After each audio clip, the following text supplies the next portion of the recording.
అనేది చాలా ఇంపార్టెంట్. దేవుని యొక్క రాజ్యంలో దేవునితో పని చేసే, దేవునితో మనం నడవాలి, దేవునితో జీవించాలి. విశ్వాసం చాలా ముఖ్యమైనది పిల్లరా. విశ్వాసము కరెన్సీ లాగా. లైక్ మనము బయటికి వెళ్ళినప్పుడు, ఏదైనా కొనేకి వెళ్ళినప్పుడు, షాపింగ్కి వెళ్ళినప్పుడు డబ్బులు చాలా ముఖ్యమైన ఐటెం పిల్లరా. నీకు ఎన్నైనా కోరికలు ఉండొచ్చు, ఎంత ఆశ ఉండొచ్చు, ఎంత పెద్ద స్టోర్లో నువ్వు పోవచ్చు, నీకు కావలసినవన్నీ ఉండొచ్చు ఆడ. కానీ ఉండాల్సింది ఏంది? అసలైంది ఏమో చెప్పరా గట్టిగా, ఏం కావాలి? అసలైంది డబ్బులు. భయపడకండి, క్రైస్తవులకు బలి సిగ్గు డబ్బు అని చెప్పాలంటే. ఎందుకంటే అట్లా ప్రీచింగ్ విన్నాం మనము, డబ్బులు చెడ్డవి, డబ్బులు వద్దు. డబ్బులు లేకుండా ఏంది పని జరగదు. ఏమంటావు? నీ చాలా దిగులుతూ ఉన్నాయి ఈరోజు, జీతం రాలేదు ఇంకా కదా. ప్రైవేట్ ఉద్యోగస్తులు చాలా లేట్ ఇస్తారు, గవర్నమెంట్ వాళ్ళకి పడిపోయినట్లున్నాయి. అందుకే గవర్నమెంట్ జాబ్ తెచ్చుకోండి అనేది. Okay, just joking. Okay, like నువ్వు షాప్కి వెళ్ళినప్పుడు అక్కడ డబ్బు లేదనుకో, ఏం చేస్తావు? ఎంతకాలం అడుక్కుంటావు? ఆ దగ్గర పోయినావు అనుకో, సామి ఈ సామి అండి, ఏం చెప్తాడు ఆయన? సామి ఈడు నువ్వు ఎంతనా సామి అను. ఏం కావాలా? నీకు కావాల్సింది తెచ్చుకోవాలంటే డబ్బు కావాలా?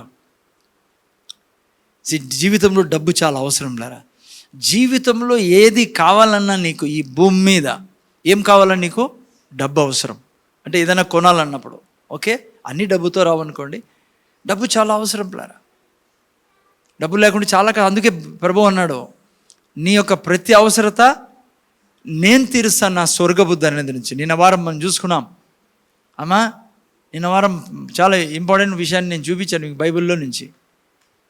మనం ఎవరికి దశంభాగం ఇస్తాడనేది ప్రధాన యాజకుడు యేసు క్రీస్తుకి. ఎంత ఉత్తమమైన జీవితం. ధర్మశాస్త్ర ప్రకారం మనం టైత్ ఇవ్వడంలా. ఎవరైనా మీకు బయట అన్నారనుకో, చాలామంది తెలుసు క్రైస్తవులు పిల్లరా, లైక్ ధర్మశాస్త్ర ప్రకారం మనం టైత్ ఇవ్వడం అసలు ధర్మశాస్త్రం మనం లేం, మనం విశ్వాసంలో ఉన్నాం. అబ్రహాం ఇచ్చింది ఎప్పుడు టైతు? ధర్మశాస్త్రం ద్వారా కాదు, ధర్మశాస్త్రం రాలా, విశ్వాసం ద్వారా ఇచ్చాడు. ఎందుకో తెలుసా? ఎందుకు ఇచ్చాడు దశంభాగము? ఏం పేరా, మెల్కీసేదెకు ఏమన్నాడు? అబ్రహామా, భూమి ఆకాశమును సృష్టించిన సర్వోన్నతుడైన దేవుడు నిన్ను దీవించాడు, నీ శత్రువుల ఎదుట నిన్ను ఎప్పుడు ఆయన హెచ్చిస్తాడు, నీకు విజయం ఇస్తాడని దీవించినప్పుడు దశంభాగం తీసిచ్చాడు. కారణం ఏమో తెలుసా పిల్లరా? అటువంటి దేవుడి యొక్క దీవెనలు రావడానికి కారణం ఏంటి? అంతకుముందు ఏమిచ్చాడు మెల్కీసేదెకు? రొట్టె రసం. ఓకే, నేను యేసు ప్రభుని మన జీవితంలో స్వీకరించాం కాబట్టి దేవుడు మనల్ని ఏం చేశాడు? సర్వసృష్టికర్త అయిన దేవుడు మిమ్మల్ని నన్ను దీవించాడు పిల్లరా. మిమ్మల్ని నన్ను శత్రువుల మీద మనకు జయం ఇచ్చాడు. సో అందుకే అబ్రహాము మెల్కీసేదెకు టైత్ ఇచ్చాడు. ఈరోజు కూడా మనం ఎందుకు టైత్ ఇస్తున్నాం? మన ప్రధాన యాజకునికి ఆయన యొక్క రక్తము ద్వారా, ఆయన యొక్క మరణ పునరుత్థానం ద్వారా మీకు నాకు సృష్టికర్తకు దేవుని యొక్క హస్తం మీ మీద నా మీద వచ్చేటట్లు చేశాడు. ఆయన ఒకప్పుడు శత్రువులుగా ఉంటే మీరు నేను ఏమై ఉన్నాం, ఇప్పుడు ధన్యులుగా చేయబడ్డాం. అటువంటి గొప్ప జీవితం ఇచ్చింది ఎవరు? ఏ దాని ద్వారా? ఆయన మరణం ద్వారా. అందుకే నేను దశంభాగం ఇచ్చేటప్పుడు ఎప్పుడు గుర్తు తీసుకోవాలి, ప్రభువా నీ యొక్క మరణ పునరుత్థానాల ద్వారా సృష్టికర్తకు దేవుని హస్తం నా మీదకి వచ్చింది, దీవెనలు నా మీదకి వచ్చాయి. కృతజ్ఞతలు తండ్రి. ఇదిగో తండ్రి, ఇదిగో నీ చేతుల్లో నేను దశంభాగం. ఎందుకో తెలుసా? ఎందుకు దశంభాగం ఇచ్చేటప్పుడు ఏం చెప్పమన్నా? సండే ఏం చెప్తారు? ఇచ్చేటప్పుడు ఏం చెప్పేలా తెలుగులో నువ్వు గుడ్ చెప్పు బ్రదర్. చూడండి, కొత్తగా వస్తున్నాడు బ్రదర్, పాపం చెప్తున్నాడు. ఏమన్నాడు? నిన్ను ఘనపరచు, నువ్వు ఘనతకు కారకుడవై. తెలుగులో ఆ పదం నాకు గుర్తురాంలా, ఘనతకు కారణం అని చెప్పి హెబ్రీల్ రాసిన పత్రిక హెబ్రీల్ 7:2 రాయబడింది. ఓకే, నువ్వు ఘనతకు కారణం. You are glorious God. నువ్వు ఘనతకు కారణం. నేను టైత్ ఇచ్చేదేవుడు ఎప్పుడు గుర్తుపెట్టు. ముందు చూడండి, జస్ట్ ఒక మినిట్, వేరే టైప్ పిక్చర్లోకి వెళ్ళాలి. ఇప్పుడు నుంచి నువ్వు ఇంతవరకు ఎట్లా ఇచ్చావు టైత్ నాకు తెలియదు, కానీ నువ్వు టైత్ ఇచ్చేతాడు. ముందు చూడు బిడ్డ, సాక్షాత్తు నువ్వు యేసుప్రభుని చూడాలా. ఇలాంటి ఈ కొట్ల నువ్వు టైత్ మీ ఇంకమని చెప్తున్నా, మీరు టైత్ ఇద్దని అట్లా ఇస్తా అంటే ఇక మీకేం లాభం ఉండదు. టైత్ ఇచ్చేటప్పుడు మీకు ఈ సత్యము మీకు తెలిసిందలా, నేను యేసు ప్రభు చేతిలో పెడుతున్నా, ఓకే. ఆ తర్వాత ఆయన చేయి నువ్వు చూడాలి. నువ్వు టైత్ వేస్తాడు, ఈవెన్ బ్యాగ్లో వేస్తాను కూడా, టైత్ నువ్వు లేదంటే ఫోన్పే చేస్తానప్పుడు ఒక నిమిషం నిలబడి నువ్వేం చెప్పాలి తెలుసా? తండ్రి, నా ప్రధాన యాజకుడకు నీకు నేను నా దశంభాగాలు ఇస్తాను. ఎందుకంటే నువ్వు ఘనపరచడానికి అర్హుడవు, నువ్వు ఘనతకు అర్హుడవు. ఇదిగో నేను ఘనపరుస్తున్నా, నీ ద్వారానే సృష్టికర్తకు దేవుని యొక్క ఆశీర్వాదం నా మీద వచ్చింది. ఏం చేసింది యెహోవా ఆశీర్వాదము? ఐశ్వర్యం తెస్తుంది. తండ్రి, నేను ఐశ్వర్యంలో నిరంతరం జీవిస్తాను, నేను టైత్ ఇవ్వాలి. ఓకే, పిక్చర్ చూస్తూ టైత్ ఇవ్వాలి. నేను అట్లా సంచులో వేయకండి, దాన్ని భాగం నీ తీసుకో, నాది నీది నీకండి. Don't do that. అట్లా టైత్ ఇస్తే నీకేం తిరిగి రాదు. నువ్వు ప్రాపర్గా నోటితో కన్ఫెస్ చేసి ఇవ్వాలా, తండ్రి ప్రధాన యాజకుడకు నీకు ప్రభువా నీ చేతుల్లో టైత్ పెడుతున్నా, నీ యొక్క రక్తము మాంసం ద్వారా నాకు సృష్టికర్తకు దేవుని ఆశీర్వాదాలు వచ్చేటట్టు చేశావు. యెహోవా ఆశీర్వాదం నా జీవితంలో ఐశ్వర్యం తెచ్చినందుకు కృతజ్ఞతలు. ఇదిగో తండ్రి, నిన్ను ఘనపరుస్తున్నా, టైత్ నీ చేతులు పెడుతు, లిటరల్లీ చేయి పెట్టడం చూడండి ప్రభువుని. ఓకే, అది చాలా ఇష్టం దేవునికి. ఓకే, విశ్వాసం ద్వారా ఇవ్వండి. మూడోదే, ఓకే ఎక్కడున్నాం మనం? కరెన్సీ. సో డబ్బు ఎట్లనో బయట, విశ్వాసము దేవుని రాజ్యంలో కరెన్సీ పిల్లరా. డబ్బు ఉంటే ఏదన్నా నువ్వు కొనగలవు మార్కెట్లో, ఆ యొక్క షాప్లో ఏదన్నా కొనగలవు, ఏ వస్తువు అయినా కదా. విశ్వాసం నీ దగ్గర ఉన్నప్పుడు దేవుని చేతి నుంచి ఏదైనా తీసుకోగలవు. నువ్వు దేవుడు ఇచ్చేది ప్రతిదీ నీదిగా చేసుకోగలవు.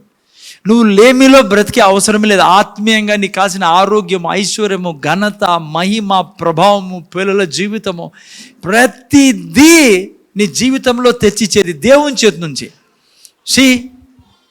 షాప్లో ఓనర్ చేతి నుంచి నువ్వు ఏం తీసుకోవాలన్నా డబ్బు ఇవ్వాలా. ఇక్కడ నువ్వు దేవుని చేతుల నుంచి ఏం తీసుకోవాలన్నా ఏమి ఇవ్వాలా? విశ్వాసం ఇవ్వాలా. అర్థమవుతుందా?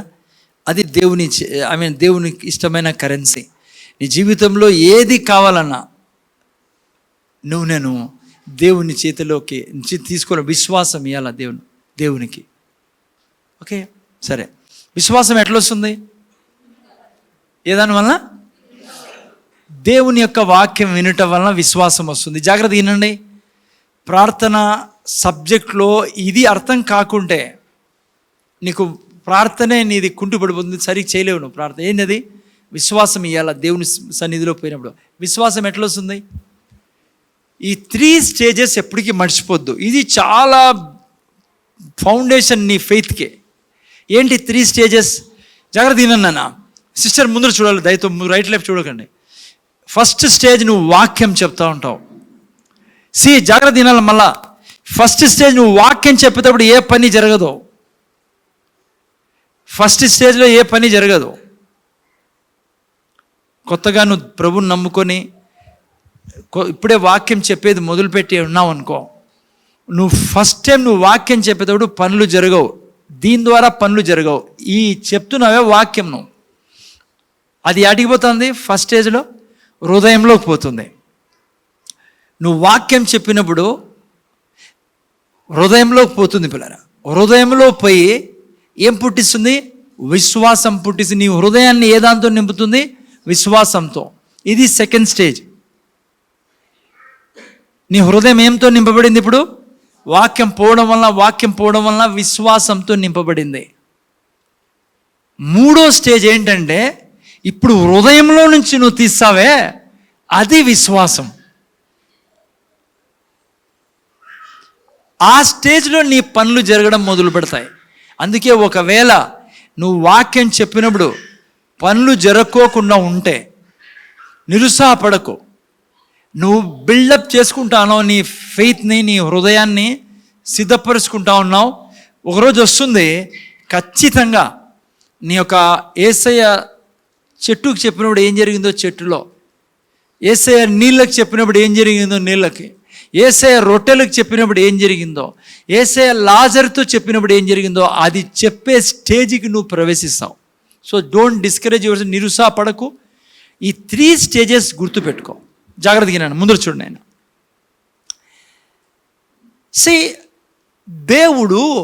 దేవుని వాక్యంలో విశ్వాసాన్ని ఉంచాడు. ఎందుకు నీలో విశ్వాసం వస్తుంది వాక్యం చెప్పేటప్పుడు? ఎందుకంటే దేవుని వాక్యం లోపల విశ్వాసాన్ని ఉంచాడు. అందుకే నువ్వు ఎప్పుడైతే వాక్యాన్ని ఎక్కువగా చెప్పడం మొదలు పెడతావో, ఎట్లయితే నిమ్మకాయ పిండితే ఏమవుతుందో పులుపు వస్తుంది, ఉప్పు నోట్లో వేసుకుంటేనే ఉప్పుకుంటుంది, చక్కెర వేసుకుంటే తీగుంటుంది. నువ్వు వాక్యం చెప్పినప్పుడు ఆ వాక్యము విశ్వాసంతో నిండిన వాక్యం కాబట్టి వింటాను కదా, అక్కడిక్కడ చూడకండి, మీ ధ్యానం ఇక్కడ దాన్ని వాక్యాన్ని, నీ హృదయంలోకి వాక్యం ప్రవేశిస్తుంది. ఈ విధంగా నువ్వు ఎట్లయితే కోటీశ్వరుడు, లోకంలో అత్యధిక డబ్బు కలిగినోడు కోటీశ్వరుడుగా పిలువబడతాడో, నువ్వు ఈ విధంగా చేసినప్పుడు కొంతకాలానికి నువ్వు విశ్వాస విషయంలో గొప్ప ధనికుడుగా ఉంటావు. విశ్వాసం నీ దగ్గర ఉందనుకో, నువ్వు పుట్టించలేనిది ఏది ఉండదు ఈ సృష్టిలో. అందుకే విశ్వాసం సంపాదించడానికి ప్రయాసపడాలి. ఒక వాక్యం చదువు, రోమీయులు రాసిన పత్రిక 10:8 చదువు నాయన. ఎవరైనా 10:8 పెట్టండి, 10:8 పెట్టండి నాయన. అందేమని చెప్పుచున్నది, వాక్యము నీ యొద్దను నీ నోటను నీ హృదయములోను ఉన్నది, అది మేము ప్రకటించు విశ్వాస వాక్యం. చూసారా, ఏ వాక్యం అంటావా? ప్రకటిస్తాను విశ్వాస వాక్యం. అంటే వాక్యంలో ఏముంది? నేను ఇంటాను ఉషా ఏడో చూస్తాను, అవునా? ఏముంది వాక్యంలో? విశ్వాసం ఉంది పిల్లరా. అందుకే నువ్వు కొండల్ని పెకలించగల, రోగాల్ని వేర్లతో సహా నీ శరీరంలో, ఇతరుల శరీరంలో, నీ కుటుంబంలో నుంచి తీసివేసే విశ్వాసం యాడుందంట? వాక్యంలో ఉంది. నువ్వు ఎప్పుడైతే వాక్యాన్ని అర్థమైందని ఆ 3 స్టెప్స్ మర్చిపోకండి. చాలామంది నాతో అంటారు, బ్రదర్ వాక్యం చెప్తాను, వాక్యం ఏం పని జరగలే. డోంట్ వరీ, నువ్వు ఫస్ట్ స్టేజ్లోనో సెకండ్ స్టేజ్లోనో ఉన్నావు. సో ఎంత నువ్వు వాక్యం చెప్తావో, హృదయాన్ని నింపుకో, వరి కాకో. వాక్యం ఎప్పటికీ అబద్ధం కాదు. నీ జీవితంలో జరగలేదనుకో, ఏదైనా పనులు వాక్యం చెప్తా ఉన్నప్పుడు, ప్రార్థనలో వాక్యం చెప్తా ఉన్నప్పుడు నిరుత్సాహపడకు. నేను చెప్పిన ప్రాక్టీస్ వదలకు. అందుకే మీకు బుక్స్ ఇచ్చినది, వాగ్దానాల పుస్తకం. నువ్వు కంటిన్యూ చేయి దాంట్లో. పిల్లరా, మీరు నమ్ముతారు లేదో, దాదాపు 15 సంవత్సరాలు ఏమవుతుంది నేను చెప్పబట్టి. చాలా మార్పు ఉంటుంది పిల్లలు. మీ జ్ఞానము, వివేకం, మీకు బైబిల్ అర్థం కావడమే మారిపోతుంది. మీ పరిస్థితే మారిపోతుంది. నువ్వు పుట్టినదే, దేవుడు నీకు పుట్టించిందే వాక్యం ద్వారా బ్రతికేదానికి. శరీరానికి అన్నం కావాలా, నువ్వు ఆత్మవే. నువ్వు బ్రతకాలంటే వాక్యం అవసరం. ఓకే, అందుకని నేను విశ్వాసంని సంపాదించుకునే విధానం ఏంటంటే, దేవుని వాక్యంలో విశ్వాసం పెట్టాడు కాబట్టి నువ్వు వాక్యాన్ని తీసుకొని చెప్పినప్పుడు, వాక్యంతో హృదయాన్ని నింపుకున్నప్పుడు, ఆ నింపిన హృదయంలోంచి మళ్ళీ నువ్వు మాట్లాడతావే, అది విశ్వాసాన్ని విడుదల చేయడం అంటే. అందుకే యేసుప్రభు అన్నాడు, ఈ పర్వతాన్ని, కొండను చూసిపోయి సముద్రంలో పడమంటే అది పడుతుంది, నీకు జరిగిపోతుంది. ఎందుకు తెలుసా? నువ్వు ఏదంతా చెప్తున్నావు విశ్వాసంతో. అందుకు ఆ పైవాక్యంలో దేవుడు అంటాడు, యేసుప్రభు అంటాడు, దేవుని లాంటి విశ్వాసం కలిగి మీరు ఈ పర్వతాన్ని, కొండను చూసి సముద్రంలో పడమంటే అది జరుగుతుంది. అది పిల్లరా ఉండేది. ఓకేనా?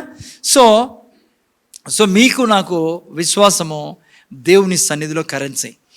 ఎట్లయితే అంగిడికి పోయి నేను ఏడ్చంపులరా, ఏడుస్తామా? ఆడ షాప్ ఓనర్ దగ్గర పోయి ఆయన కాళ్ళు పట్టుకొని ఏడ్చి గడ్డం పట్టుకొని గిల్లి కొట్టుకుంటామా? ఏం చెప్తామా? ఆయన దగ్గర పోయి డబ్బులు పెట్టి ముందర అంటామా, ఈ సామాన్లు కావాలని నాకని. ఎగ్జాక్ట్లీ దేవుని రాజ్యంలో కూడా అంతే. అది వేరే విషయం, ఏడవడము, కృతజ్ఞత. ఓకే, తండ్రి సన్నిధిలో బిడ్డలు ఎట్లా ఆనందిస్తారో అది వేరే. కానీ చాలామంది క్రైస్తవులు ఏమనుకుంటారు తెలుసా? ఏడుస్తాను పోయి ఏడిస్తే ఇస్తాడు ఆయన. ఫెయిల్ అయిపోతాను. ఏమి అంగిడోడు ఎందుకు ఏడుస్తాడు? నువ్వు ఏడుస్తాండే ఏం దొరకదు ఆయన దగ్గర. ఆయన నుంచి ఏమన్నా కావాలని నీకు ఏమీ లేను, అతనికి డబ్బు ఇవ్వాలా. యెహోవా దేవుడి నుంచి నీకు ఏదైనా కావాలంటే డబ్బు, ఆయనకి విశ్వాసం ఇవ్వాలా. అదే కరెన్సీ లోకంలో. ఓకే, నేను నాకు కేవలం 3 విషయాలు చెప్పాలి ఈరోజు. ఈ 3 విషయాల యొక్క ప్రాక్టికల్ అప్లికేషన్ నేను నెక్స్ట్ వీక్ చెప్తా. ఎందుకంటే నేను చెప్పాలను కానీ చాలా టైం పడుతుంది కాబట్టి జస్ట్ 3 పాయింట్లు చెప్పాలా మీకు. ఓకే, ఆ తర్వాత నెక్స్ట్ వీక్ దాని యొక్క ప్రాక్టికల్ ఇంప్లికేషన్ అవి ఎట్లా పనిచేస్తాం మన జీవితంలో చెప్తాం. మొదటిది నేను చెప్పాల్సింది ఈరోజు ఫస్ట్ పాయింట్ వచ్చేసేసి, ఓకే, ఫస్ట్ పాయింట్ ఏంటంటే పిల్లరా, దేవుడు తన వాక్యం ద్వారా సమస్తాన్ని సృష్టించాడు. ఇది నేను చెప్పాల్సిన ఫస్ట్ పాయింట్. అమ్మా, దేవుడు తన నోటి మాట ద్వారా సమస్తాన్ని సృష్టించాడు. మీరు బైబిల్లో చూసుకున్నట్లయితే మొదటి పేజీలోనే మీకు తెలుస్తుంది, దేవుడు సమస్తాన్ని తన నోటి మాట ద్వారా సృష్టించాడు పిల్లరా. మనం చూస్తాం కదా, దేవుడు ఏమన్నాడు, వెలుగు కలుగును గాక, ఆకాశం కలుగును గాక, జంతువులు కలుగును గాక. మీరు చూస్తే మొదటి అధ్యాయంలో 10 సార్లు దాదాపు మీరు ఈ మాటను చదువుతారు కదమ్మా, కలుగును గాక, కలుగును గాక, కలుగును గాక అని. ఓకేనా? దేవుడు తన నోటి మాట ద్వారా సమస్తాన్ని సృష్టించాడు. ఇది ఫస్ట్ పాయింట్.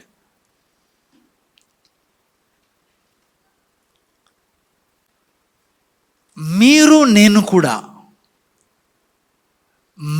నా నోటి మాట ద్వారానే మీకు నాకు కావలసిన సృష్టిని మనం సృష్టిస్తాం.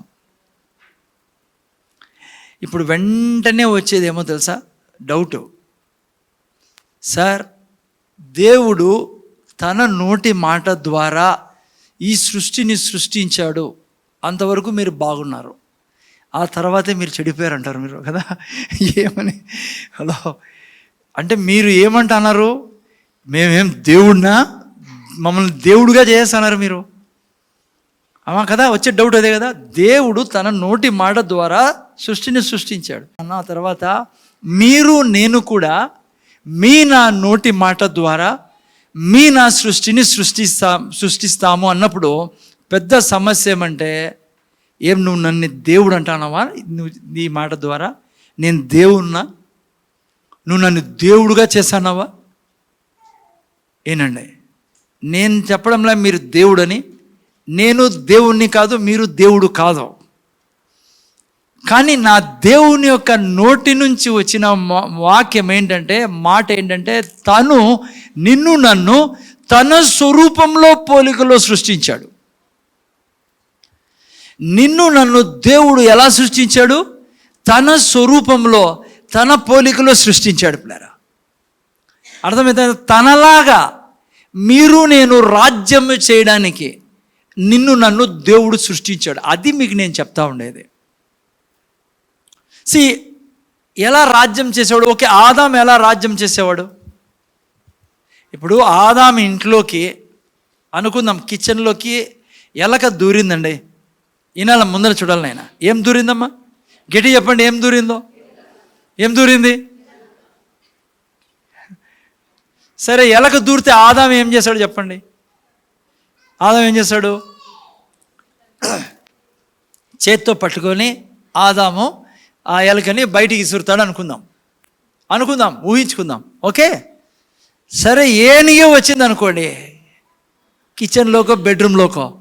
ఎలకనైతే ఇసిరాడు, కానీ ఆదాము ఏనుగు తీసుకుని ఇసరగలడా? చేయగలడా పని? మరి ఎలా ఆదాము రాజ్యం చేస్తాడు? ఎలా తన యొక్క సృష్టిని, తన యొక్క ఇంటిని బాగుపెట్టుకుంటాడు? చాలా సైంటిఫిక్ క్వశ్చన్ కదా. ఏం చేస్తాడు ఆదాము? మాట్లాడతాడు పిల్లరా. ఎందుకు చెప్పండి? దేవుడు మనిషిని తన స్వరూపంలో పోలికలో సృష్టించాడు. నీవు నేను కూడా నీకు నాకు కావలసిన సృష్టిని ఎలా చేస్తాం? మీరు నేను దేవుడు ఎలా ప్రవర్తిస్తాడో ఈ సృష్టిలో నువ్వు నేను ఆయనలాగా ప్రవర్తించేదానికి నిన్ను నన్ను తన స్వరూపంలో పోలికలో సృష్టించి పెట్టాడు. ఏంటి తన స్వరూపము పోలికంటే? ఏంటి? చాలామంది తన స్వరూపంలో పోలికలు అంటే పెద్ద గడ్డం పెట్టుకొని యేసు ప్రభులాగా, లేకుంటే పైనుంచి కిందరుగు వైట్ షర్ట్, వైట్ గౌన్ వేసుకొని రామకృష్ణ వేసుకుంటాడు అప్పుడప్పుడు స్కిట్లో, మెల్లిగా ఇట్లా నడుచుకుంటూ వచ్చి చాలామంది అదే అనుకుంటారు, యేసు ప్రభు దేవుని స్వరూపం. 5 ఏం రాబడింది? దేవుని యొక్క పోలి జీవించు, దేవుని పోలి జీవించని రాబడింది 5:2 ఎఫెసీయుల్లో. సో చాలామంది క్రైస్తవులు అనుకుంటారు ఆ విధమైన గెటప్లో ఉండడమే దేవుని పోలి అని. మెల్లిగా మాట్లాడము, వందనాలు సిస్టర్, కింది ఇంటికి పోయిన తర్వాత బాంబు వేస్తా అంటాడు, అంటే బాంబు వేస్తుంది అక్క. ఈడ మాత్రము పొలైట్, ఎందుకంటే యేసు ప్రభులాగా ఉండాలి కదా. అది కాదు నైనా, దేవుని పోలి జీవించమంటే అది కానే కాదు. మంచిది, నీ గడ్డం పెట్టుకుంటే పెట్టుకో, మాకేం ఇబ్బంది లేదు, నీ గడ్డము నీ ఇష్టం, మాకేం. అలా నువ్వు ఒకవేళ వైట్ డ్రెస్ వేసుకొస్తావా, వేసుకురా, నాకేం సమస్యలే. నువ్వు మోసానావు అంత పెద్ద గౌన్ని మొయ్యి, ఓకే. సో అది కాదు, అది మంచిదే, తప్పేం లేదు, మీరు బాధపడకండి. వైట్ గౌన్ వేసుకుని వస్తే వేసుకురండి. అది కాదు యాక్చువల్గా దేవుని పోలి జీవించడం అంటే దేవునిలా మాట్లాడడం పిల్లరా. దేవుడు వాక్యాన్ని మాట్లాడేవాడు. దేవుళ్ళలాగా నీవు నేను దేవుని వాక్యాన్ని మాట్లాడడమే దేవుని పోలి జీవించడం. అర్థమవుతుందా? ఫస్ట్ పాయింట్, దేవుని పోలి జీవించడం అంటే దేవుళ్ళ మాట్లాడడం. దేవుడికి తెలుసు నేనేం మాట్లాడుతానో అది సృష్టించబడుతుంది అని. నువ్వు దేవుని పోలి జీవించడం అంటే నీకు తెలిసి ఉండాలా, నేను ఏం మాట్లాడుతానో అది సృష్టించబడుతుంది ఈ సృష్టిలో. దాని ప్రభావం నా శరీరంలో పడుతుంది, నా పిల్లల్లో పడుతుంది, నా కుటుంబంలో పడుతుంది. హలో, ఇది దేవుని పోలి జీవించడం అండి. అర్థమవుతుందా? అర్థం చేసుకుని పిల్లరా. హలో, ముందు చూడండి. దేవుడు మాట్లాడినప్పుడు సిస్టర్ వింటాను కదా. ప్రార్థన మీరు బాగా చేయాలంటే ఇవి అర్థమైతేనే ప్రార్థనలో చేస్తావు. ఏం చేస్తావు ప్రార్థనలో? ఇట్లా ఎన్నిసార్లు అంటావు? చెప్పు అమ్మా, ఎన్నిసార్లు అంటావు? పోనీ ఎన్నిసార్లు ఏడుస్తావు? అందుకే ఇవి వింటే నీకు ప్రార్థనలో నువ్వు ఎంజాయ్ చేస్తావు ప్రార్థనని. ఎలకని తీసి ఇసిరేసాడే ఆదాము, అది ప్రార్థన అంటే.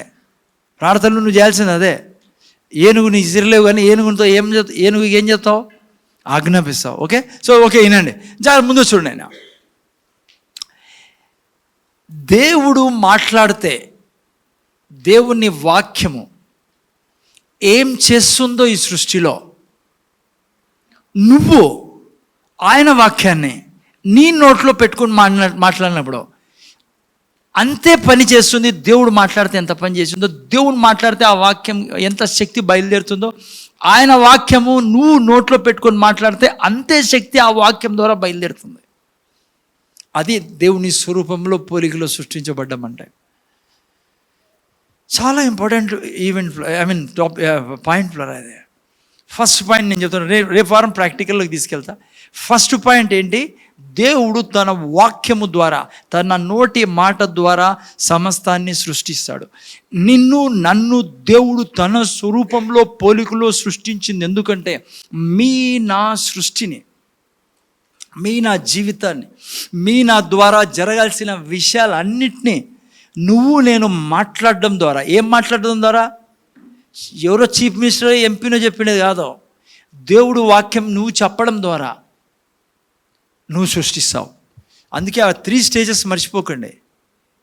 3rd స్టేజ్లో నువ్వు దేవుడు మాట్లాడినట్లు మాట్లాడతావు విశ్వాసంతో, అది సృష్టించబడేది. ఓకే, ఇది important point, first point.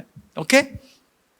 Second point నేను నేర్చుకోవాల్సింది ఏమంటే, ఫస్ట్ పాయింట్ దేవుడు తన యొక్క వాక్యం ద్వారా సమస్తాన్ని సృష్టిస్తాడు.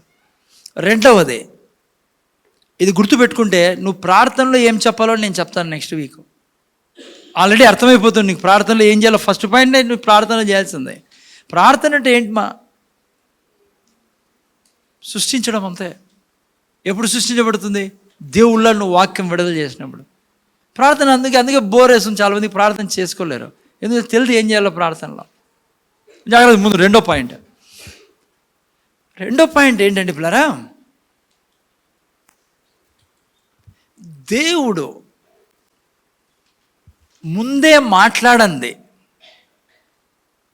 ఏది చేయడు. వింటానని నేను మీకు అర్థమవుతుంది. రెండో పాయింట్ ఏంటంటే, దేవుడు ఏది చేసినా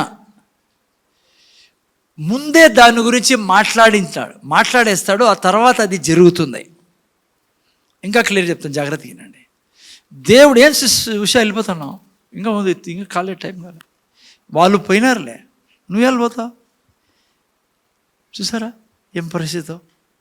ముందు చూడండి నైనా రెండో పాయింట్ ఏంటంటే, దేవుడు ఏది చేయాలన్నా ముందు మాట్లాడతాడు, ఆ తర్వాత అది సృష్టించబడుతుంది. ఇది నియమం. ఓకే, సెకండ్ పాయింట్ నేను చెప్పినది మీకు, ఓకేనా? దేవుడు ఎందుకు అలా చేస్తాడు? దేవుడు మాట్లాడతాడు, ఆ తర్వాత ఆ సృష్టి జరుగుతుంది. ఇలా దేవుడు ప్రవర్తించే విధానం అదే. వింటానండి, క్లియర్ అవుతుంది మీకు ముందుకు తీసుకెళ్తే. ఎందుకంటే అలా చేసే దేవుడు ఏది చేయాలన్నా ముందే మాట్లాడతాడు. ఆయన ముందే మాట్లాడిస్తాడు. ఆయన తను ఏది చేయాలనుకున్నాడో అదే. ఎందుకంటే ఆ మాట్లాడిన మాటల్లో పవర్ ఉంది, శక్తి ఉంది, ఆయన చెప్పింది సృష్టించడానికి. అందుకే దేవుని దగ్గర ఉన్న హృదయంలో ఉన్న కోరికలు కానీ, తన ప్లాన్స్ కానీ, తన ప్రణాళికలు కానీ, తను ఏం చేయబోతుందో అన్నిటినీ ముందు మాట్లాడతాడు ఆయన. ఆ తర్వాత అవి సృష్టిలోకి వస్తాయి. అలాగే మీరు ఆదికాండం నుంచి ప్రకటన గ్రంథం వరకు మీరు చూసినట్లయితే అదే జరిగిండేది. అర్థమవుతుందా మీకు? నాకు చాలా అవసరం పాయింట్. ఎందుకంటే ప్రార్థనలో, అందుకే నువ్వు వాక్యం చెప్పాలా. నువ్వు ఏం చూడాలనుకున్నావు భవిష్యత్తులో, ఏం చేయాలనుకున్నావో భవిష్యత్తులో, ఏం తెచ్చుకోవాలనుకున్నావు భవిష్యత్తులో, ముందే నువ్వు మాట్లాడంతే నీ జీవితంలో ఏది సృష్టించబడదు. ఓకే, అక్కడ ఉండండి. సో సెకండ్ గుణం ఏంటి దేవుంది? దేవుడు ఏదన్నా చూడాలనుకున్నప్పుడు దాన్ని ముందే మాట్లాడిస్తాడు, ఆ తర్వాత అది చూస్తాడు, అది జరుగుతుంది. ఉదాహరణకి మీకు నేను క్లాసిక్ ఎగ్జాంపుల్ ఇస్తాను. బైబిల్లో మీరు చూసినట్లయితే ఉదాహరణకు చూసుకోండి, యెషయా గ్రంథము 9:6 చదవండి. బైబిల్లో మీరు యాడ్ చూసినా ప్రార్థన గురించి నేర్చుకుంటాను. నువ్వు ప్రార్థనలో ఏం చెప్పాలా? సెకండ్ పాయింట్ నేను ప్రాక్టికల్గా రేపు నువ్వు ఏం చూడాలనుకున్నావో దేవుడు ఏం చేస్తాడు, ఏది చూడాలని కూడా ముందే మాట్లాడేస్తాడు. ఇది రెండో గుణము. నీలో నాలో కూడా అదే గుణం ఉన్నది. మీరు నేను ఆయన స్వరూపంలో పోలికలో ఉన్నాం. నువ్వు ఏం చూడాలని కూడా అది ముందే మాట్లాడాల ప్రార్థనలో. ఓకే, అందుకే ప్రార్థన గురించి నేర్చుకున్నా. ప్రార్థనలో అదే పని చేయాల్సి నువ్వు నేను. ఇక్కడ చూడండి, ఉదాహరణకి యెషయా గ్రంథం 9:6 పెట్టినాను. బైబిల్లో మీరు చూసినట్లయితే దేవుడు ఏం చేయాలనుకున్నాడో భవిష్యత్తులో అవన్నీ మాట్లాడడం జరిగింది. 9:6 యెషయా గ్రంథం. ఇక్కడ చూస్తే, ఏలైనగా మనకు శిశువు పుట్టెను, మనకు కుమారుడు అనుగ్రహింపబడెను, ఆయన భుజం మీద రాజ్యభారముండును, ఆశ్చర్యకరుడు, ఆలోచనకర్త, బలవంతుడైన దేవుడు నిత్యుడు. ఈ యొక్క ప్రవచనం చేస్తాడు యెషయా. అమ్మ ఏంటారు ముందు చూడాలి మీరు. నేను ఇక్కడ చూడండి, యెషయా ప్రవచనం చేస్తాడు. యేసు ప్రభు పుట్టక 800 సంవత్సరాల ముందే చెప్తాడు యెషయా. ముందే చూడండి మీరు, యెషయా ప్రవక్తని నిలబెట్టి, యెషయా ఏందా నువ్వు చెప్తాను అన్నావు అనుకో, ఏంది నువ్వు మాట్లాడుకుంటే, ఏంది కుమారుడు పుడతాడు రాజ్యభారం అంటాను అంటే ఏం చెప్తాడో తెలుసా? నాకేం తెలియదు సార్, రియలీ స్పీకింగ్ ఆయన నాకు ప్రేరేపించాడు ఈ మాట చెప్పమని, నేను విడుదల చేస్తాను. అదే యెషయా ప్రవక్త చెప్పేది. అందుకే బైబిల్ అంటుంది, వాళ్ళకి తెలియదు ఏం చెప్తున్నారో వాళ్ళు ఇవన్నీ చూడాలనుకున్నారట, వాళ్ళు చూడలే. దేవుడు ఏదో చేయాలి 800 సంవత్సరాల తర్వాత చేయాలా, ముందే యెషయా ప్రవక్తతో మాట్లాడిస్తాడు. బైబిల్ అంతా ఇదే. మీరు 22వ కీర్తన చూడండి, ఎవరైనా పెట్టని చేసి శాంపుల్ కోసం 22వ కీర్తన. దావీదు ఏమంటున్నాడో తెలుసా? యేసు ప్రభుకు జరిగేది దావీదు చెప్తాడు ఈడ.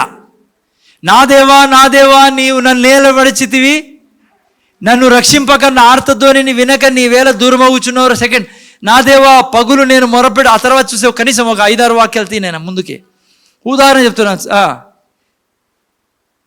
ఆ తర్వాత ఇంకా నెక్స్ట్ చూడండి, నన్ను చూచు వారందరూ పెదవులు విరిచి తల ఆడించి చూచుచూ నన్ను అప్పగిస్తున్నారు. నెక్స్ట్, యెహోవా మీద నీ భారం మోపము, ఆయన విడిపించేవాడేమో. నెక్స్ట్ తర్వాత నెక్స్ట్ చూడండి, వృషభములు అనేకములను చుట్టుకొని ఉన్నవి, భాషను దేశ బలమైన వృషములను ఆవరించున్నవి. నెక్స్ట్, చీల్చుచును గర్జించును సింహం వలె నా నోళ్ళు తెరుచున్నారు కదా. మీరు నేను ఏం చెప్పాలనుకున్నప్పుడారా, 22వ కీర్తన ఏదో తెలుసా మీకు? టోటల్గా సిలువలో ఏం జరగబోతుందో, ఎప్పుడు యేసు ప్రభువు వచ్చినప్పుడు. ఎందుకు పౌలు దావీదు మాట్లాడుతున్నాడు? ఇవి దావీదుకి జరిగినది కాదు ఇవి.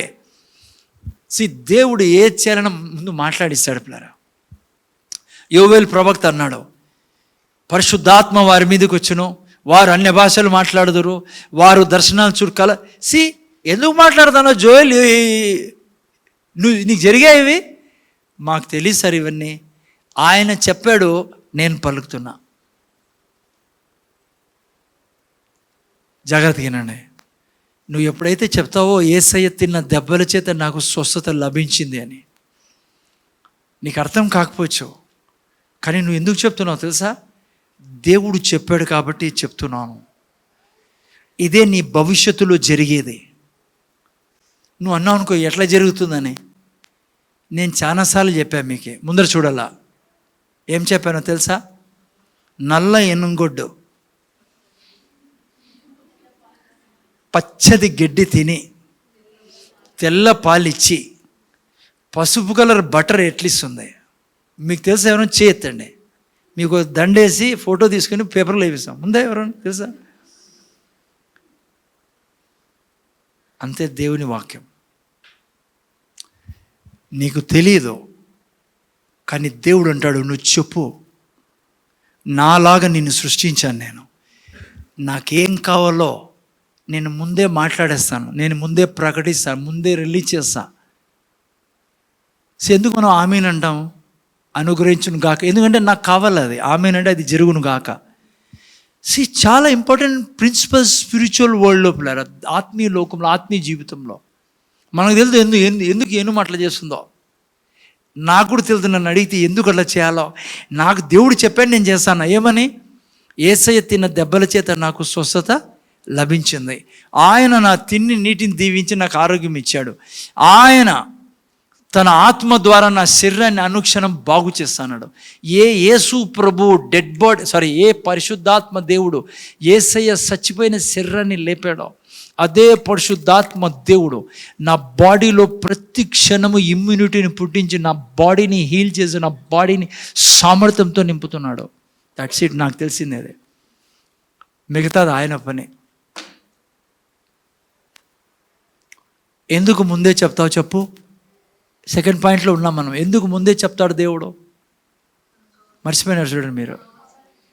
ఆ యొక్క మాటలో పుట్టించే శక్తి ఉంది భవిష్యత్తులో నీకేం కావాలో.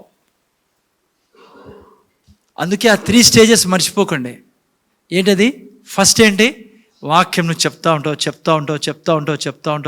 అడిగిపోతుంది, హృదయంలోకి పోతుంది. ఏం చేస్తుంది? పోయి విశ్వాసాన్ని పుట్టిస్తుంది. సో ఈ విధంగా నువ్వు చేస్తూ ఉంటావు. మళ్ళా నువ్వు ఎప్పుడైతే ప్రార్థనలో వాక్యం మాట్లాడతావో ఏమొస్తుంది బయటికి? విశ్వాసంతో వస్తుంది. 3rd stage. జాగ్రత్తగా వినండి. నువ్వు ఎప్పుడైతే విశ్వాసంతో మాట్లాడతావో 4th పాయింట్ ఏమో తెలుసా? పవర్ పుడుతుంది.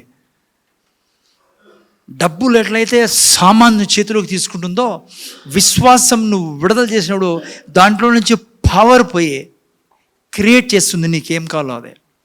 అందుకే దేవుడు ముందే మాట్లాడేవాడు. నేనంట, మీరు అడగలేదు కానీ నేను అడుగుతాను మీకే. ఎందుకు యెషయాతో మాట్లాడించాలా? ఎందుకు జోయల్తో మాట్లాడించాలా? ఎందుకు దావీదుతో మాట్లాడించాలా? ఆయనే మాట్లాడచ్చు కదా. కన్యక గర్భవతి అని ఆటి నుంచి, స్వర్గం నుంచి ఎందుకు మాట్లాడి చెప్పండి? క్విజ్ క్వశ్చన్ మీకు అందరికీ బాగా తెలిసేందు. క్లియర్ చెప్పండి సార్. వాటికి దగ్గరికి వస్తున్నారు మీరు. పూర్తి పర్ఫెక్ట్గా చెప్పండి. మీకు అది తెలియకుండా మళ్ళీ ప్రార్థన ఎందుకు చేయాలనుకుంటున్నారు? మళ్ళీ క్వశ్చన్ వస్తుంది మీకు. కరెక్ట్ చెప్పండి. ఎవరు చెప్తున్నారు? అది జవాబే కాకా అనుకోండి. గట్టి చెప్పాలా? హలో మీకు తెలుసు ఈ భూమి ఎవరికి ఇచ్చేసాడు దేవుడు? మనిషిది. ఇప్పుడు మనిషే చెప్పాలా? ఆయన చెప్పగలడు ఆడ కూర్చొని, చెప్పకూడదు ఆయన స్పిరిచువల్ లా ప్రకారం. ఎందుకంటే భూమి మీద ఇప్పుడు ఏం జరగాలన్నా నీ ఇంట్లో ఏం జరగాలన్నా, నీ పిల్లలు ఏం జరగాలన్నా నువ్వు చెప్పాలా, నువ్వు చెప్పాలి. అదే ప్రార్థన అంటే. ప్రార్థనలో అదే చేసేది మనం. ప్రార్థన అంటే అదే పిల్లరా. సెకండ్ పాయింట్ ఏం నేర్చుకుంటాను, ప్రార్థనలు ఏం చేస్తావు, దేవుడు ఎలా అయితే వాక్యం ద్వారా సృష్టిస్తాడో నువ్వు సృష్టిస్తావు, నువ్వు చెప్తావు. రెండవది, నీకు ఏం కావాలో నువ్వు చెప్తావు. వాక్యం చెప్పినప్పుడు వాక్యంలో నువ్వు విశ్వాసంతో చెప్తున్నావు కాబట్టి పవర్ పుడుతుంది. ఆ పవర్ ఏం చేస్తుంది, నీకు కావాల్సింది క్రియేట్ చేసేస్తుంది. ప్రేయర్లో అందుకే గంటలు గంటలు గడపచ్చు పిల్లరా. మీరు చాలా సమయం గడపచ్చు. ఎందుకంటే నువ్వు ఎట్లా నువ్వు డొమినేట్ చేసే టైం అది, రూలింగ్ చేసే టైం అది, పుట్టించే టైం. నువ్వు చూస్తావు నీ బిడ్డల్లో జీవితాన్ని. నేను హలో ముందర చూడండి ఆయన. ప్రార్థన అనేది గొడవ నేర్చుకోవడం కాదు పిల్లరా. చాలామంది అనుకో. అందుకే హలో ప్రార్థన అంటే పిల్లరా, నువ్వు వాడు కూర్చొని నీ పిల్లోల్ని నువ్వు పక్షిరాజు అనేది చూడడం మనం. That's the faith. నువ్వు అనుకోవచ్చు చెప్పినా లేచినా ఏం కాలేదని. 700 సంవత్సరాల తర్వాత అయిండేది, యెషయా చెప్పిండేది. నువ్వు మళ్ళీ అనుకోడు 7 సంవత్సరాల తర్వాత అయితే నేను ఉన్నాను కదా సార్ అని. నీకు 700 సంవత్సరాలు చేయడు దేవుడిని తెలుసు నీకు 7 సంవత్సరాలు చాలని నీ కొడుకు విషయంలో. లేదంటే 2 సంవత్సరాలే, లేదంటే సంవత్సరం తర్వాతే. వాడిని బ్రిలియంట్గా చేసేది ఎవరి చేతిలో ఉంది? నీ చేతిలో ఉంది. నీ పిల్లడు కింగ్ మాదిరి భూమి మీద బ్రతకాలంటే ఎవరి చేతిలో ఉంది? నీ చేతిలో ఉంది బిడ్డ, నీ చేతిలో ఉంది. అందుకే దేవుడు అంటాను, నిన్ను నా స్వరూపంలో పోలికలో సృష్టించా. నేను చేసినట్లు నువ్వు చెయ్యి, నన్ను కాపీ కొట్టు, నన్ను ఇమిటేట్ చెయ్యి. ఫస్ట్ పాయింట్, నేను ఎప్పుడు ఏం కాలన్నా నేను మాట్లాడి సృష్టిస్తా. వాక్యం నువ్వేం చెప్పాలా? నువ్వు ఏందో చెప్పదు. మణిపూర్ లాటరీ దొరుకును గాక, నా కొడుకు రేపు నెలలో ప్రధానమంత్రి అయిపోను గా, గబ్బు మాటలని వద్దు మనకి. వాక్యం చెప్తావు. నువ్వు ఏం చెప్తావు? వాక్యం చెప్తావు. వాక్యం ఏం చెప్పదు అది నువ్వు చెప్తావు, అది సృష్టిస్తావు. రెండవది, నీకు ఏం కావాలో భవిష్యత్తులో ఇప్పుడే నువ్వు చెప్తా ఉంటావు. అది దేవుడు చేసినదే. ఓకే, ఈ భూమి మీద. ఓకే, మూడోది లేట్ అయ్యేది కాకుండా, ఇది కొద్దిగా జరకిచ్చే పని, మీకే కొద్దిగా మీకు ఇబ్బంది పెట్టే స్టేట్మెంట్ ఇది. మూడోది ఏమో తెలుసా?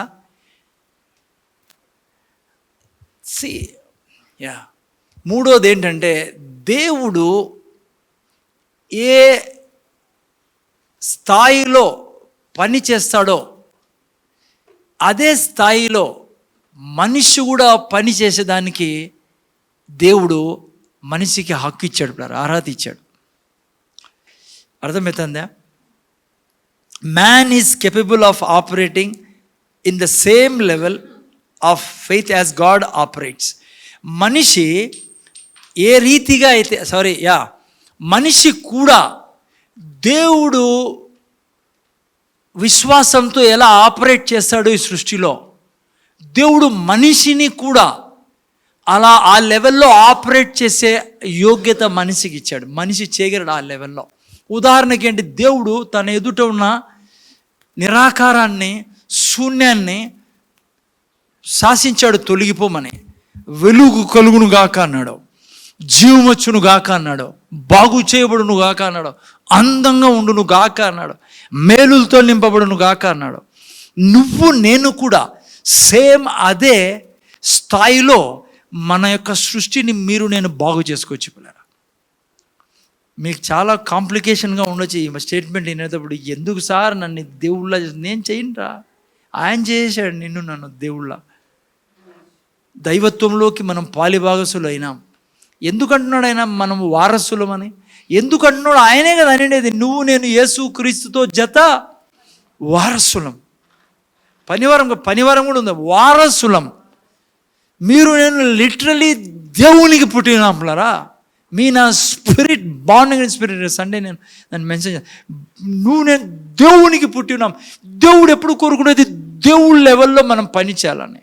థర్డ్ పాయింట్, ఆయన ఎట్లయితే విశ్వాసంతో పని చేస్తాడో అదే విశ్వాస లెవెల్లో నేను పని చేయాలా. ఓకే, ఎవరైనా నాతో పాటు ఇంగ్లీష్లో పెట్టినా లూక్ 1:37 ఏం రాయబడింది? ఇప్పుడు ఆ పాప ప్రేయర్లో కూడా చెప్పింది. ఈడ Luke 1:37 చెప్తారా? ఎవరైనా చెబుతారా? దేవుడు చెప్పిన ఏ మాట అయినను నిరర్థకము కానేరని చూడు ఆమెతో చెప్పాడు. అట్లా రాయబడింది కదా, తెలుగు ఇంగ్లీష్లో బాగా రాయబడింది. డబ్బా తీసుకొని ముందు చూడైనా, for with God nothing shall be impossible. మా ముందు చూడండి, నాతో ఎంతమంది అగ్రి అవుతారు, దేవునికి అసాధ్యమైనది ఏదీ లేదు. ముందు చూసా, దేవునికి అసాధ్యమైనది ఏదైనా ఉందా? ఏదీ లేదు.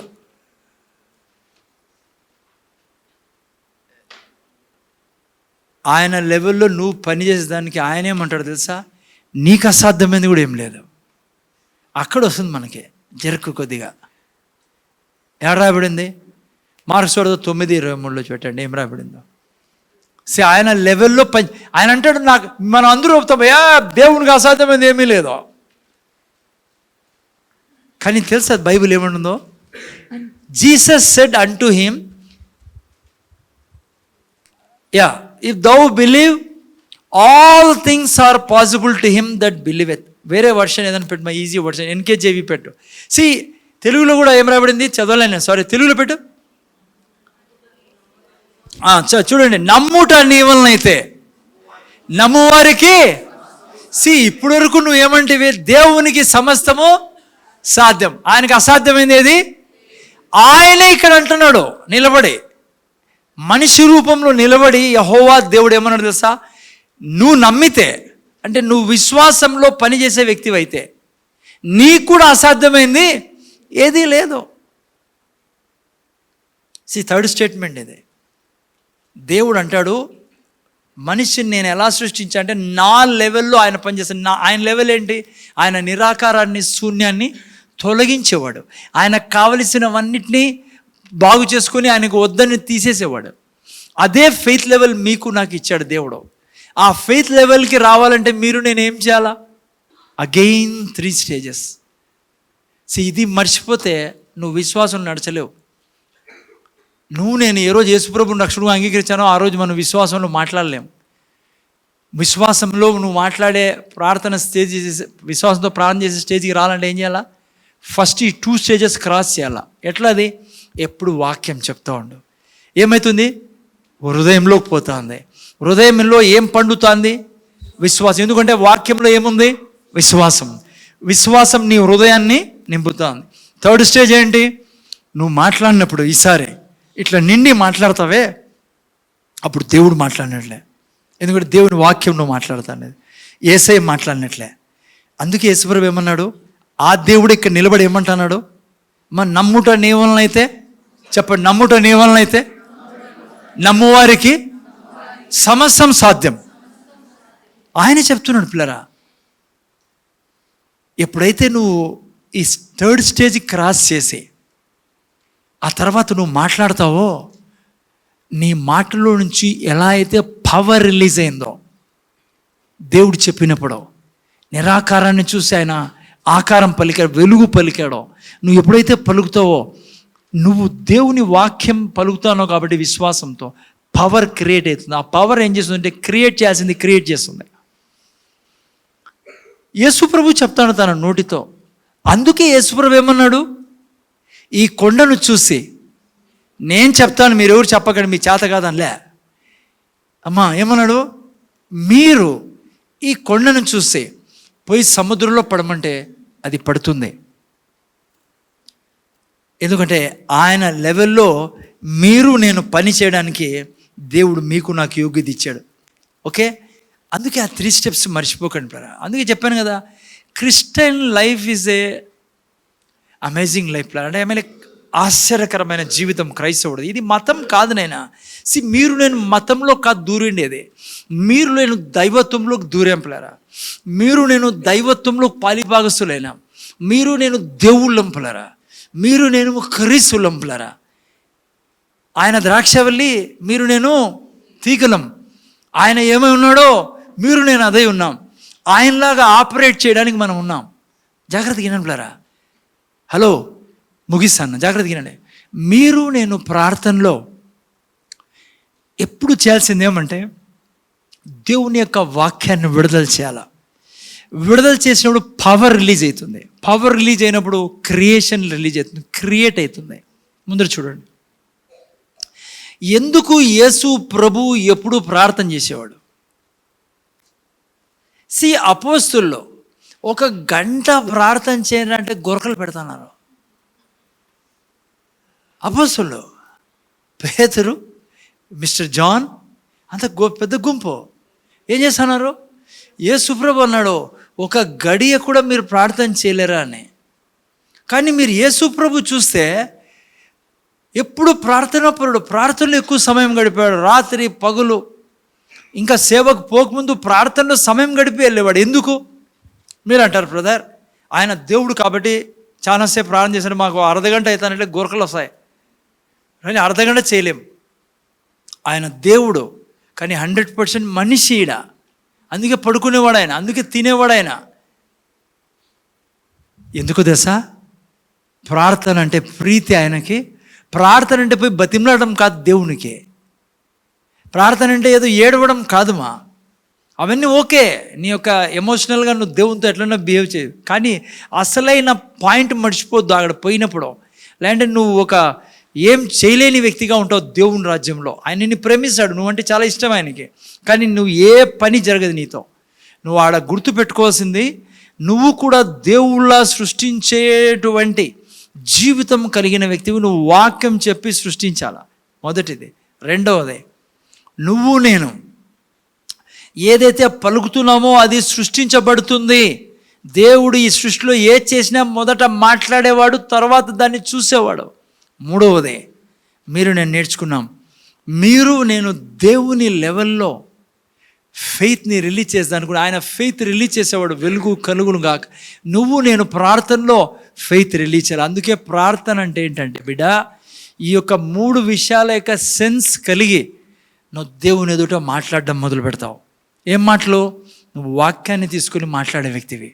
నీకు తెలుసు, నా పిల్లల్ని నేను సృష్టిస్తాను, నా సంఘాన్ని నేను సృష్టిస్తాను, ఈ అనంతపురాన్ని నేను దీవెనలోకి నడిపిస్తాను. నువ్వు మాట్లాడాల. ఈ పట్టణము ఇప్పుడు ఉదాహరణ నిరాకారంగా శూన్యంగా ఉంది, ఏం చెప్తావు? నిరాకారంగా శూన్యంగా ఉందని చెప్పవు. నువ్వు అంటావు ఈ పట్టణము యేసు నామంలో సువార్త ద్వారా నింపబడును గాక, రక్షింపబడును గాక. ఈ పట్టణము క్రైస్తవ పట్టణంగా మారును గాక, క్రీస్తు జిల్లాగా మారును గాక. నీ మాటలకు చాలా శక్తి ఉంది మా, ఎందుకంటే నువ్వు దేవునికి పుట్టిన బిడ్డవి. ఇదే విధంగా ప్రతిదీ నా దగ్గర జస్ట్ 2-3 మినిట్స్లో నేను ముగిస్తా. జస్ట్ చిన్న ఎగ్జాంపుల్ చెప్పి మీకు నెక్స్ట్ వీక్ ముందుకు తీసుకెళ్తాను. ఈ 3 పాయింట్స్ మీదే మనం ముందు నడుస్తాం. సో జాగ్రత్త గుర్తుపెట్టుకోవాలి మీరు. 3 points plus 3 stages. First stage, second stage, third stage మర్చిపోకండి, ఓకేనా? ఫస్ట్ స్టేజ్ ఏంటి? వాక్యం చెప్పడం. సెకండ్ విశ్వాసం. మూడోది విశ్వాసంతో మాట్లాడడం. హెచ్కేల్ గ్రంథం 37. చూడండి ఇక్కడ ఏం జరిగిందో. ఈ 3 పాయింట్స్ని మనం ఇటు చూస్తాం. 37వ అధ్యాయం ఎవరైనా చదవండి. 37 ఫటాఫట్ జస్ట్ ఫాస్ట్లో ఒకటో వాక్యం చదవండి ఎవరైనా. 37 హెచ్కేల్ గ్రంథం. యెహోవా హస్తము నా మీదికి వచ్చెను, నేను ఆత్మవశుడనై ఉండగా యెహోవా నన్ను తోడుకొని పోయి ఎముకలతో నిండి ఉన్న ఒక లోయలో నన్ను దింపెను. ఆయన వాటి మధ్య నన్ను ఇటు అటు నడిపించుచుండగా. ఎక్కడ దింపాడు? తీసుకుని హెచ్కేల్ని దేవుడు లోయలో, ఓకేనా? సెకండ్ మీరు చూస్తే రెండోది అడిగాడు, చదువునేనా? ఎముకలు అనేకములు ఆ లోయలో కనబడెను, అవి కేవలము ఎండిపోయినవి. ఆయన నరపుత్రుడా, ఎండిపోయిన ఈ ఎముకలు బ్రతకగలవా అని అడగగా, ప్రభువా యెహోవా, అది నీకే తెలియనని నేను అంటిని. ఓకే, మంచి ఆన్సర్ ఇది. ఆయన అంటున్నాడు, నెగిటివ్ చెప్పలే, లేదు ఈ బతకవు, ఎండిపోయిన ఎముకలు వేస్ట్ ఫెలో అనలేదు, అని ఏమన్నాడు? నువ్వు ఎరుగుదువు. మంచి ఆన్సర్ అదే.